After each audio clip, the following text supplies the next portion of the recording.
All right, as you can see, we have all the components necessary for your install. We have our EMV reader. It is plugged into the control board. Power, we have the connection back here for the reader. We have the hub, power supply, and Ethernet cable plugged into the open port. You have the OptConnect Neo 2. We have the other end of the Ethernet cable plugged into either one of these two ports. They are both fine. If you have a second hub, you want to plug it into the second port. Power supply here. The other end here, the antenna right here. As you can see, we have connectivity on the Neo 2, and our hub is pulsing. As you can see, just like a heartbeat. That means that it is in discovery mode. So what you want to do is you want to put power onto the reader and the board, and we are going to go through the process of getting hub data acquired and profile acquired. It will take at least 2 minutes.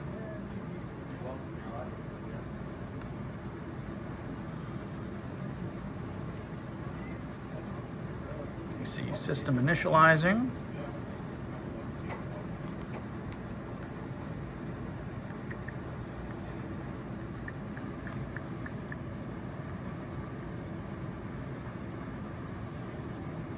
All perfectly normal. See the firmware of the reader.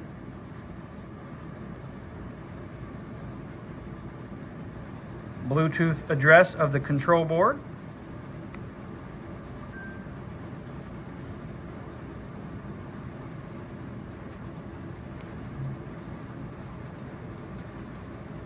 Have hub data acquired. That means it's, and then profile acquired. That means that both the hub and the board are paired. And you should see next the VIN price. After the firmware version of the board, which is important.